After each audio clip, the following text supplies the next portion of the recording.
And we're back with another episode of the Cosmic Crossfire. It's Gerald coming right back at you here. Well, it wouldn't be a Cosmic Crossfire without my good friend. He is the man when it comes to RobMcCallumFilms.com. Is my good friend. It is Mr. Rob McCallum. Pray tell, Rob, what's going on in your world when it comes to pop culture? Well, there's been a lot of buzz about Slender Man. Of course, it now is hitting the big screens and disappointing a lot of people. And while it's not too far from the run of things to see footage in a trailer that doesn't appear in the final film, there's a little bit of a fan outcry going on right now with the amount of stuff that has been removed. According to a Slash Film article, there was a number of key scenes that were taken out at the last minute by Sony execs who got really scared. And this goes back to some real life events that happened surrounding Slender Man. 2014, two 12-year-olds brutally stabbed one of their schoolmates 19 times in an effort to sacrifice her to Slender Man. The victim miraculously survived the attack. I don't know what that says about the proficiency of 12-year-olds in knives. And the two young attackers ended up on trial. They got off not guilty by mental disease or defect. People connected to this specific event said, it's absurd that they want to make a movie like this. It's popularizing a tragedy is what it's doing. I'm not surprised, but in my opinion, it's extremely distasteful. All we're doing is extending the pain that all three of these families have gone through. So I bring this up because, one, not that I care that things were deleted from the film for whatever reason, but at what point do we have to make the call to pull something back because of real life events maybe dictate better taste, or should we censor it? This is art and censorship and the real world effect of such things. What are your thoughts on that? Well, I spoke to Jason Todd Feinberg from Honeyqueen last week about Slender Man and this whole issue as the movie was coming out, and understanding or trying to understand the actual mindset of the Sony execs for actually bringing this out when they did, because obviously the movie, maybe it's because of the controversy, maybe it's because people just didn't care. It just did not have the bang from the get-go that normally horror movies do, because horror movies are predicated on a first 2-week opening. They have to hit out strong in the first 2 weeks or they're really going to end up being a bust. I would not have brought out the movie at this point in time or even thought about putting it in the production stage, because there's just a lot of bad, I guess, mojo when it comes to the Slender Man. And I'm not sure the urban myth or legend is popular enough or endearing enough to people out there to support actually a hit movie. And so I actually just, as a whole, just questioned the decision-making of Sony to even release the film in the first place. Well, it's interesting because there was an ongoing battle behind the scenes between the producers and Sony themselves. They wanted it to be on more screens, and they even thought about pulling it from their Sony deal and shopping it around to other studios to get a wider release. Sony saw this as a very indie, like Blumhouse kind of release, and these guys saw it as something more with bigger legs, and it almost kind of killed the deal because of the two different sides. And now Sony, of course, because they own the work, made all these decisions at the last minute. And I'm sure the producers and filmmakers are going to say, well, hadn't you cut all this stuff, yada, yada, yada, which might just be a tactic to further exploit, digital home sales down the road, the uncut version that was too horrific for theaters or whatever it is. I don't know that I buy into the urban legend or the myth. I think it is a thing. Whether it's strong enough to support an entire film at this point is a whole other question. What are your thoughts on the censorship, though? I remember another film that had to grapple with this was Monsters Incorporated. In 2001, it came out about a month and a bit after September 9/11 happened. And they had a building explode, Harryhausen's restaurant, and they changed it so that there was a plastic plasma shield over it to act as the quarantine zone for, of course, Boo, who was, running around Monstropolis. So that's an example where the artists took it upon themselves to censor their content to be sensitive to audiences. What is the role, do you think, of the artist or studios to censor with events going on, or should they? Well, it all depends on the scenes in question. I mean, how over the board, how over the top for even a horror movie was it? That's what we have to understand and find out, because there should only be a relative few number of times where you're actually, as a movie studio, actually go ahead and cut scenes out or step in and say, hey, this is not going to be going on to the big screen. If you're shooting for, let's say, a PG-13 rating, that's one thing. But this is an R-rated horror movie. The only reason I would say, if it's just too over the top, or if it's just something that maybe is in poor taste for something relative to what's going on in real life, to me, there's very few instances where this can happen. Or if you're just trying to elude an X rating, which, as you and I both know, means box office death. Yeah, I mean, I don't really think that the question of, how far can I go in an R-rated horror film really applies. Those films have to go as far as they can in order to secure their reputation, because, like you said, they're so dependent on that first 2-week run. And after that, it's usually, does it evolve to cult classic status or does it not? And the thing that helps them get them there is the absurdity and how far they can push that envelope. I mean, look no further than Human Centipede, right? Like, not a great film by any stretch, no pun intended, but it is memorable. It has kind of reached cult classic status because it pushed the envelope in such a bizarre and twisted way that you have to say, yeah, that had never been done before. Slender Man, again, we're not dealing with, something so original that we're just like, yeah, we got to give this movie more credit. I haven't seen the film, so I don't want to talk out of turn. I'm sure it's creepy and has its moments and stuff, but I think this is just another run-of-the-mill horror film that has a little bit of inkling that's tied to the real world, but not much else. So in this case, it's like, if you have the leeway to deal with supernatural entities, you may have the leeway to remove any content that does harm to people that have maybe associated with this in the real world. It's just a shame, like I said, that all this is happening because of such terrible incidents took place because or influenced by the urban myth, urban legend of Slender Man in the first place. And those incidents that took place relating to that really started this downfall for this film actually being questioned by many, including myself, for even being made. Yeah, it's only a $10 million production. Maybe throw in another 10, 15 million for, I guess, marketing and other costs and whatnot. The movie probably will not make its money back worldwide. It looks like it's maybe getting $20 million in the theaters worldwide is probably what the end goal or the end take will probably end up being. You're banking on that home video, DVD, Blu-ray, streaming type market. And I got to tell you, with Apple's digital sales being up a tremendous amount in the last quarter, I mean, more and more people are going to be dependent upon that. So again, we couldn't show this version in the theaters. This is the version that might come out later. I mean, even Deadpool 2, there's big banners all across the Apple TV Movies app. Get the super duper extra cut. It's taken up more marquee space than I've seen any other title take up in the App Store, which I think is kind of interesting for them to take that route.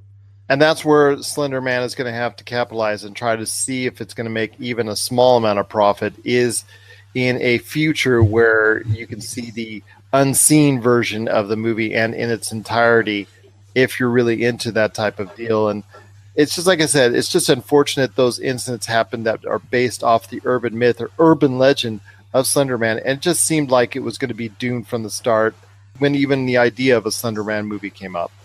So we've talked a lot over the last year about two topics, and now comes the time. This maybe should be reserved for our New Year's kind of year in review show, but I think we're at the stage in the year because we've talked about these two things for over a year now, that maybe we can forecast or have our kind of mid-year picks.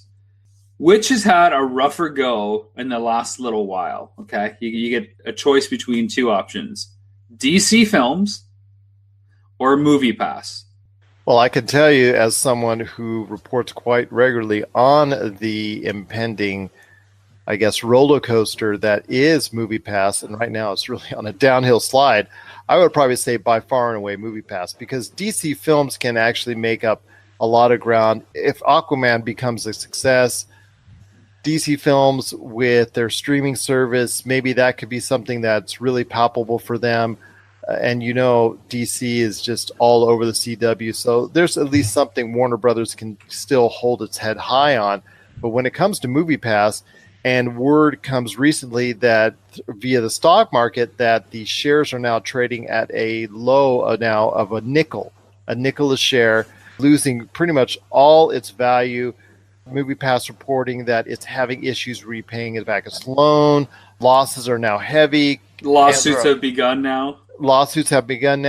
It looks like it's really the beginning of the end for the actual MoviePass itself. Although, out of the blue, they financed not only the Gotti film that was horrible as far as what most critics are saying that appeared earlier this year from John Travolta, that they're actually now financing another film with what money I don't even know, but they're helping to finance a film with Bruce Willis coming up, which just totally makes me scratch my head. And then you got the fact, like I said, that their unlimited plan of going to the movies is now gone by the wayside, and they've changed it and they modified it.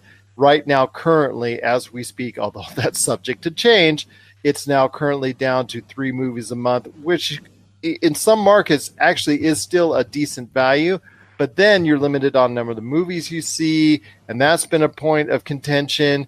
And now you have an issue where they're trying to say, okay, well, we're going to get all the movies back that you want to see on the plan. And it's just creating a situation where it's really a problem. And I talked to Chris Daly from Fresh Media Works, and he was just, as a MoviePass fan and a MoviePass customer and someone who's brought in a lot of friends as customers, just really upset that he's actually gone through this in the first place, because it was a really sweet deal while it lasted. But the business plan itself, as he indicated, was from the get-go was really going to be hard to sustain.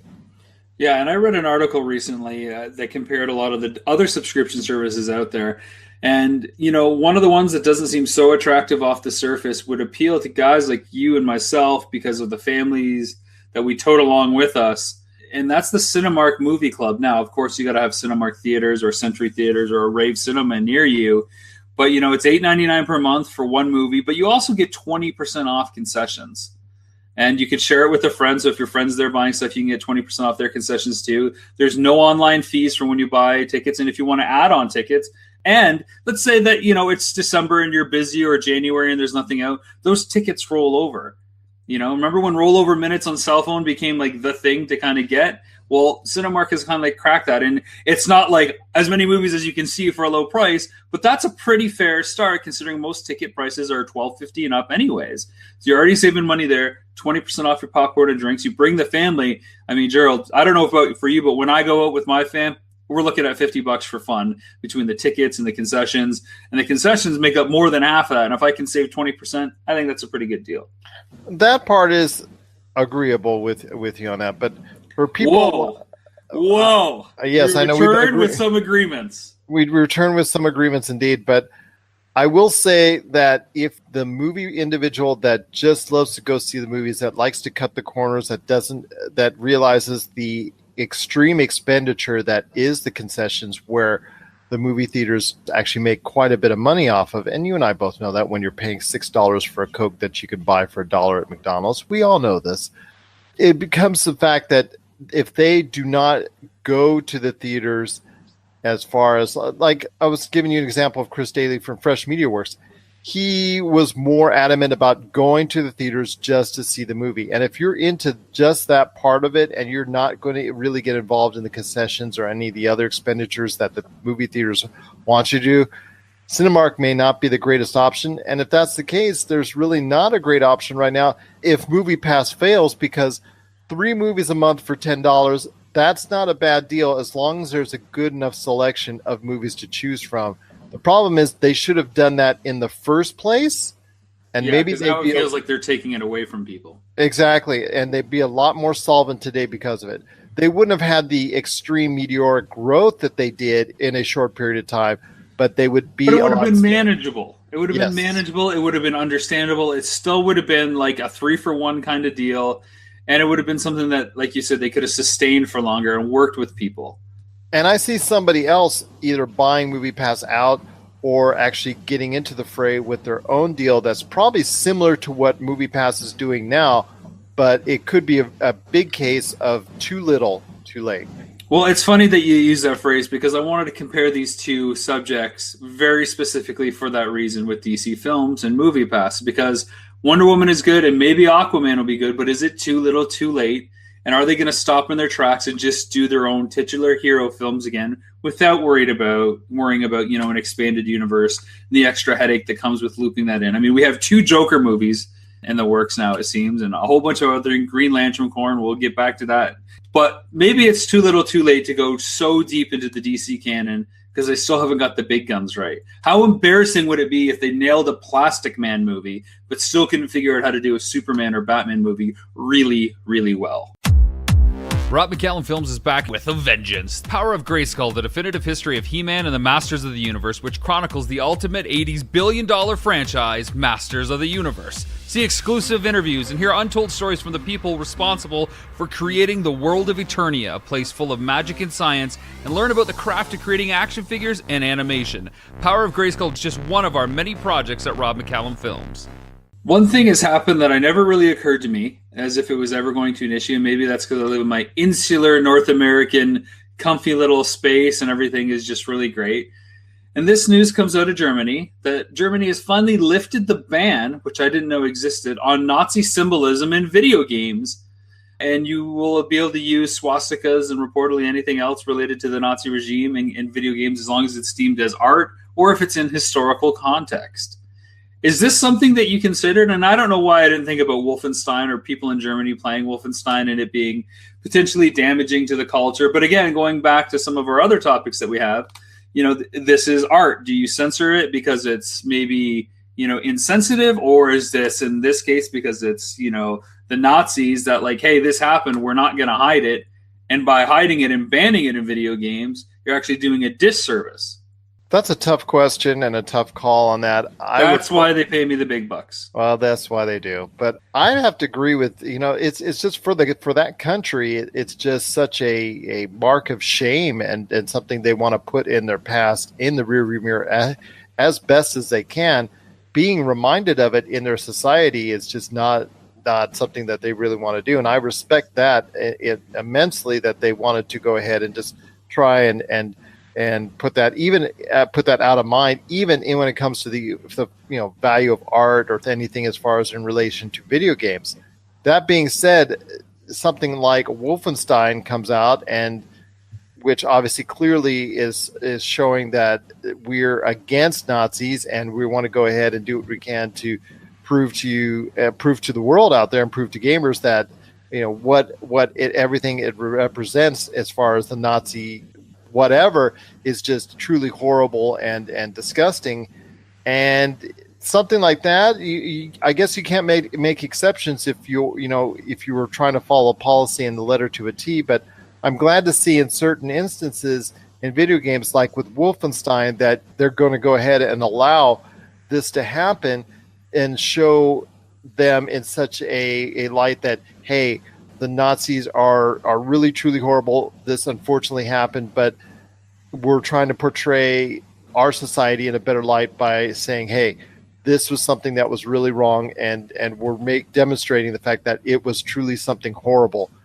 When it comes to the Australian Rules Board, which has really, really been strict over the past, many years now, especially when it concerns blood, there's been a lot of games that have had to alter its formula, its vision, its whole entire game because what the Australian Rules Board has said. We Happy Few was actually not going to be released in Australia for quite a bit. It was actually banned for a while, but it actually looks like it's going to go ahead and actually be on their platforms.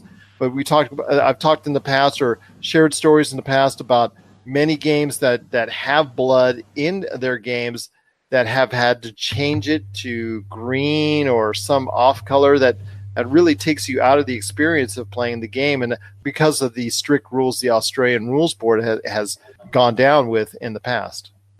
It's hard to say. I mean, I don't think any other segment of history or regime or community, if you want to use that word, for the Nazis has been attacked much like the Nazis have been attacked. And I'm surprised there hasn't been like a Me Too Nazi campaign started in the world of social media that we have to end this stuff earlier, to ban the Indiana Jones films, as they're often the targets of global exploits there. It was just, I thought this was really interesting, and it tied into some of the other stuff that we've been talking about lately. And it'll be interesting to see how many things come down to like hearings about, is this art or is this not art? Is this historically accurate or is this not historically accurate? And I mean, because then you're going to start getting into stuff, what is art and what is not art? And that's a much broader question. I don't think that has ever been fairly answered. I don't think it's ever been correctly answered by any government entity as far as what is correct to censor and what is not correct to censor, because when it comes down to it, there have been some things that have been censored by our government and our ratings board that I've had to question from time to time myself about, okay, was that the right call to make? I don't think it was. I think they should have let that go or this go. I think they should have still give it whatever rating if they would have let that in. But like I said, it all comes down to each and every country and what they perceive to be good taste and good art, as opposed to what goes overboard on that. I still have a disagreement with the great people of Australia when it comes to a ratings board sometimes, and they make decisions that keep me scratching my head. I know there was the issue, like I said, with a game that's just out now called We Happy Few, when it came to the appearance of drugs and the illusions and things of that nature, that was cause for an initial ban by the Australian Rules Board. But yeah, it's kind of weird how they do it as far as each country and what they censor and what they don't. Speaking of what is in good taste and what is not in good taste and what gets censored and what you can come back from, despite a private meeting with Alan Horn, James Gunn is not coming back to helm Guardians of the Galaxy Volume 3. Of course, there's been a lot of outcry from different stars in the Guardians of the Galaxy franchise and other people on social media. We had talked about this once or twice. What are your initial thoughts on this? And did you actually read the tweets that he sent out 10 years ago? You know what? I did in a way, because yes, I did see the tweets when they were reposted onto articles that I was informing the consumer and the mass audiences about. I was investigating, looking at those tweets from those articles. But no, I did not go back into James Gunn's history and actually look at all the tweets involved, because it only takes a couple from, like I said, those articles to understand why Disney was so upset with them.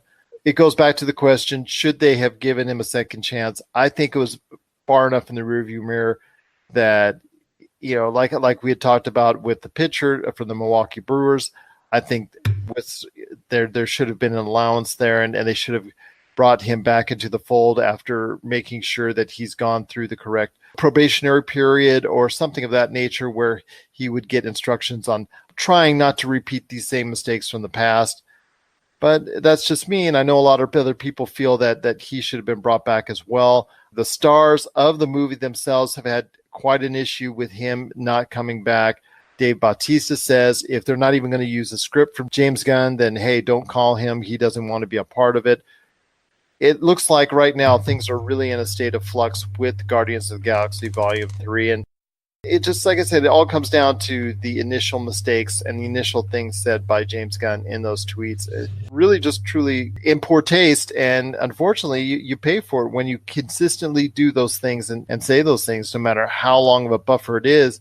We've seen with Roseanne Barr and her comments, which were more recent, that a lot of people out there in the world are not forgiving, and Disney's got an image to uphold, although you and I talked about the John Lasseter issue. To what point is that image being held up? And I just think right now, when it comes down to it, they should have given another chance, but unfortunately that's not going to be the case. Yeah, I started looking into it after we talked last time about this topic, and I read the tweets, and I think they're pretty deplorable. And well, they're not only pretty deplorable, they are deplorable. There is no excuse for them at all. They're quite horrific, and they're really detrimental. And I don't say that just as a father of two. I say that as like a human being. I don't know that I want to see art from somebody like this that's thought about that in that way, and until there's some sort of evidence that they have turned the corner and they have changed. Like, a second chance, sure, but under what grounds do you get that second chance? How do I know that you still don't think this way? and just don't post about it. Like, what kind of rehab has taken place, or what kind of steps are you going to take to move forward to make sure that this doesn't happen? And that's something I wanted to reiterate, that would have had to have taken place before he would have been brought back. If something like that has been taken, you just can't have him come back with open arms and say, hey, everything's all right, hunky-dory, kumbaya. There has to be, like you said, some rehabilitation in place before something like that would have happened. I was hoping he would get a second chance after some type of rehabilitation and proof that he was actually just a better person at this point in time, like he claims to be. Check out what's been going on with the Pop Culture Cosmos Show and the PCC Multiverse. I see the potential for basically like another Netflix kind of paradigm shift where here comes this other major player. They have a ton of resources. Apple could change the way that entertainment is consumed. They say it's the only time this year that you'll have stars from each brand battling each other, and we know it's not going to be the case, but they like to say that, and more power to them, I guess. Well, it's a big first step, bringing all those superheroes together. There were definitely some parts of the movie that I really enjoyed, and then there were some parts that I thought just kind of fell short of expectation. Part of it has to be something to do with how it's being promoted, and this is a thing where audiences do not agree with critics. That's the Pop Culture Cosmos Show. And the PCC Multiverse, every week on the Podcast Radio Network and Apple Podcasts. And over a dozen of your favorite streaming and podcasting options. Disenchantment is the new Matt Groening series coming out on Netflix. Of course, Matt Groening is the creator of The Simpsons and, of course, other shows like The Critic and Futurama. And the reviews have started to hit. It comes out, I believe, the 21st of August or thereabouts, or the 17th maybe, depending on your region. And people are starting to review it. They have a lot of knocks against it. Does it really matter, though, at this time? First of all, it's on Netflix, so you can binge the whole thing. I think it's 10 episodes for season 1. Everybody slammed Futurama when it first came out because it wasn't The Simpsons. A lot of people slammed The Critic, and, you know, it still had a massive fan base as well.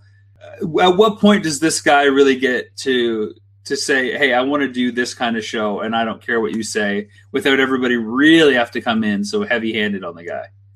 Exactly. Well, it all happens because you've got The Simpsons that's still running at, 30 years now, close to it. So that in itself is a problem, is when you have that sitting right there that's out there that has been such a long-running hit for so many years.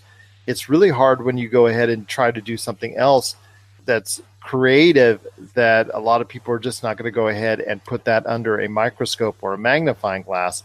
I will say that I enjoyed immensely The Critic. I really thought that was a underserved show, and I really thought it deserved a new life or some kind of life extended beyond what ABC was willing to give it. When it comes to Futurama, that was brought back. I know it's currently running here in America on the Sci-Fi Channel, and I understand that they're really portraying and really putting it in as far as the Sci-Fi Channel is concerned.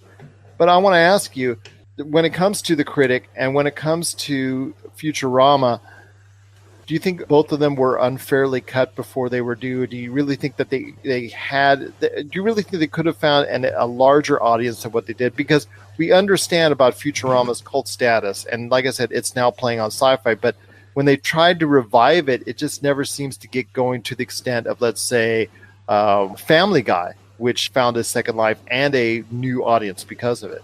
I think, should The Critic have come out in today's age where there is an Adult Swim, there are completely dedicated channels to animation and cartoons, I think it would have done better, or even it being on a Netflix or an Amazon Prime, I think it would have done fine. Futurama, I think it took it going into the DVD releases for people to kind of really get hooked on it and binged on it. They really needed to see what it was and something longer than a short 22-minute burst once a week. And when it did come out, it was, it was jumping around the schedule a lot. So it came back because it found an audience when the DVDs came out. And then, like you said, it still hadn't got to the point where it could really find a home. And so they were doing basically short bursts of their reboot. They would do like, the Head of 1,000 Beasts or whatever it is. And the Futurama fans are killing me right now. And they're also doing an audio podcast. The group is getting together, I believe, to do some sort of audio podcast or audio recording. Is that correct?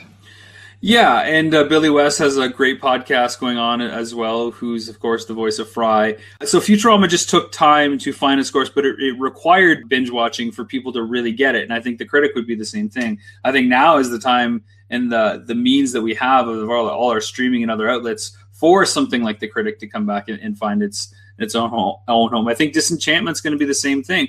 Bob's Burgers struggled out of the gate as well, but when it hit Netflix, people were able to binge it and really get comfortable with the characters and understand what was going on. So it wasn't just a one-off 22-minute kind of quirky, messed up a nuclear family that owned a restaurant. There's a lot of heart to these shows, but it takes a while to get used to it.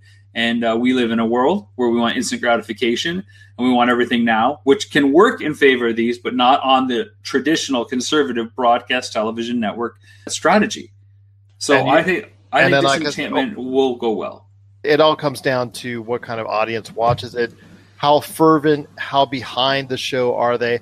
You see with Futurama, while I don't think it has enough of an audience to maybe sustain a new life, or as far as a continued new life, I think it has a solid enough base that they will just continue watching, continue supporting what's out there. The problem is there are very few shows that can get that new life, like Family Guy, which was shown on TBS in reruns after it was canceled initially by Fox, but there was so much demand, so much support for a revival of it that it actually found a new life again, and now we see it's now a foundational piece for Fox.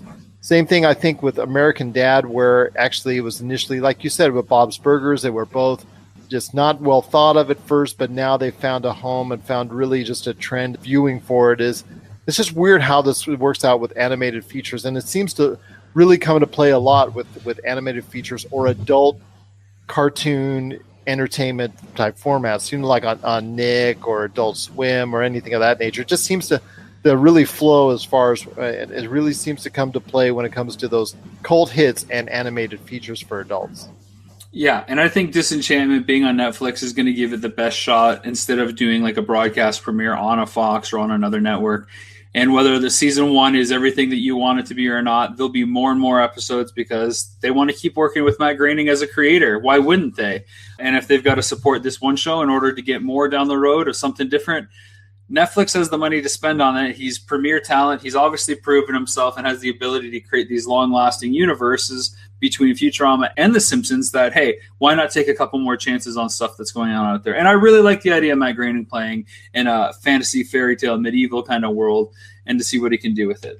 And what it just comes down to this, he understands himself better than anybody that anything he creates down the line is always going to be compared to The Simpsons. I don't think he even worries about it. I don't think he even cares if he does repeat something as successful as The Simpsons, because I don't think there is going to be something as successful as The Simpsons for a long, long time. But as long as he's happy with what he's doing, he's earned the right, like you said, to go ahead and put out shows that really are of his desire and his quality, and usually a lot of fans will follow. And it looks like Netflix is willing to pay for it as well. So more news about the media giants out there and their expansion. We've talked previously how Amazon and Google and other companies are looking to get into the healthcare industry. Well, this seems something that's a little bit more reasonable and probably not unexpected, and that's Amazon has been rumored to buy Landmark Cinemas. Now, the U.S. government has previously barred film studios from the theater industry, but they have said earlier this month that it was considering to terminate that 70 or so year policy that halted the vertical integrations between theaters and studios, the main exhibition arm. It was called the Paramount Decree, and it was put in place so that smaller films had a chance to get the wider distribution, because if you're a studio and you own all the theaters, only your films will get out there. So that's why they broke that up. So I thought that was interesting that Amazon might get into the theatrical experience so that they would have their OTT app, of course, Amazon Video Prime. They'd have Landmark Cinemas, which is a small indie chain right now, which kind of fits very well with the stuff that they're producing on Amazon Studios. And they've also been interested and linked to buying the regional Fox sports stations that Disney must sell off as part of their acquisition merger. So Amazon could really be doing TV and theater on top of their digital streaming service. Any thoughts on all of that? Well, to me, it also ties into the fact that they're really getting into the movie business. They've dipped their toe in the water a couple times already, working with Sony, and actually getting advanced previews for a couple big hit movies for Sony in Jumanji and also Hotel Transylvania 3. Those two films were actually supported for Amazon Prime members in advanced screenings well before the actual movie releases for both those films. So them dipping their toes into the water in regards to dealing with the movie industry, we're seeing what they're dishing out in regards to the $500 million for the Lord of the Rings. So they're dipping their toes in the water. They've got they're flux with cash. They're approaching what Apple is when it comes to being worth over $1 trillion. They will be the next one in line to do so. So I clearly see a day where Amazon is truly in every aspect, in every walk of life when it comes to what we're seeing as far as from a media standpoint.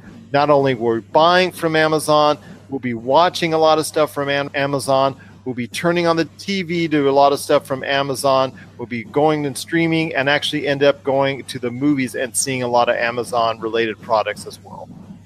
Yeah, I mean, because just having that theater chain could really do a lot for their advertising. And imagine you had different Prime deals offered in theaters only to help get you to the theater, or buy movie tickets at Landmark. Maybe the name stays, maybe it doesn't. Save money or free shipping on the next product that you own if you're not a Prime user, or get a free Prime trial.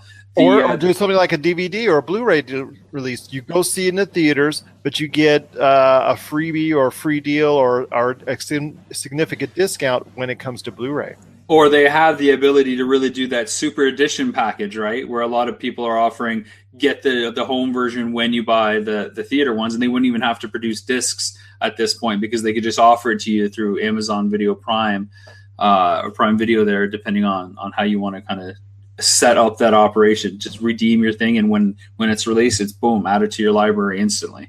And I see this clearly because of the fact that they purchased the Whole Foods grocery store chain here recently, and they've slowly been integrating Prime deals specific for Prime customers into the actual whole daily context that is Whole Foods. And I see that if they went into the theater business, something of a similar business model could definitely be happening. We could actually see bookstores coming back, which is, of course, where Amazon got their start as a bookstore. Imagine that. Bookstores come back because of Amazon, who is, of course, rumored to have closed so many different bookstores around the company. Borders and Chapters up here in Canada, and Kohl's is obviously still around, but not too much. If you're tired of sifting through flea markets for rare and unique games, we can help. Retro City Games in Henderson, Nevada, only 5 minutes from the Las Vegas Strip, has all your favorite gaming staples, classics, and a wide selection of rare games with new stuff always appearing on our shelves. Come in and chat with Nicole or Doug about your love of games and watch as they help you complete your collection or find your childhood favorite. And don't forget, Retro City Games loves trade-ins. So if you have any Nintendo, Super Nintendo, Sega, Xbox, PlayStation, or even PC games, come in and visit Retro City Games today.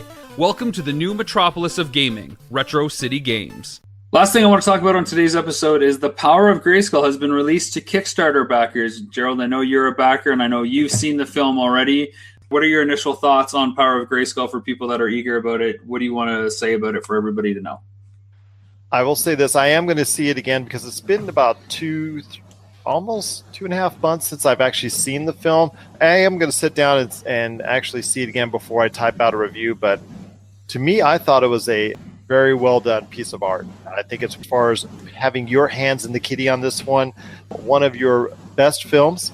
And as far as what I've seen from it, I thought it was a great portrayal of what the He-Man mystique is all about.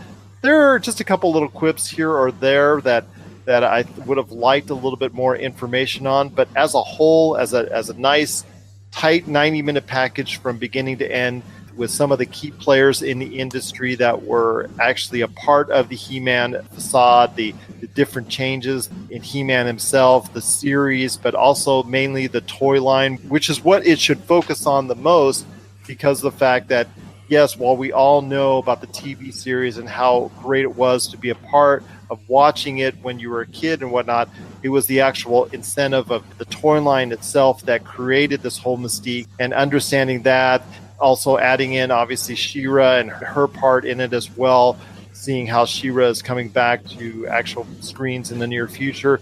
And just overall, I just found it an enjoyable experience. I really thought it was a well-made, well-constructed documentary per se, and as something that I'd like to see again. And if I wanted to actually anybody to understand more about the He-Man universe as a whole and understand why it was so popular, I would just point them into the direction of this film and see where it goes from there. Well, some very interesting comments from you. I will let people make up their minds for themselves on I thought it what was they a great think of flick, it. man. I thought it was a great flick. My compliments to you and your co-director and everyone involved in the actual process itself. Well, thank you. I appreciate that. Of course, I usually don't really comment too much on what I think about the films and stuff when they're done because they're kind of out of our hands. We just hope that people can enjoy them once they get access to them. So, but if you're a Kickstarter backer, those discs should be on the way. And of course, we sent all our Kickstarter backers digital versions so that they could get them ahead of time and they could watch it so they wouldn't have to wait for their shipping delays. And because we didn't want some guy in Germany to be the last person to see it when somebody in North America could have got their disc shipped sooner. So we gave digital codes to everybody, even though we said that was never part of the Kickstarter plan. We wanted to make sure everybody could kind of see it at the same time. So we did that, and if you haven't seen it, your disc is in the mail, and there you go. So thanks for everybody who backed that campaign, and it's nice to finally kind of clear it off the shelf and move on and move forward. If you have any questions for Rob that I can bring up to him at any point in time, please let us know. popculturecosmos@yahoo.com. Also as well, Pop Culture Cosmos, Humanica Media, Game Source, and Rob McCallum Films on Facebook, and at Rob McZob on Twitter as well. Well, Rob, as always, it's been great talking to you, my friend. I know you're a busy man with all that stuff you've got going on, but it's just great to have you a part of the Cosmic Crossfire, and of course, right here on the Pop Culture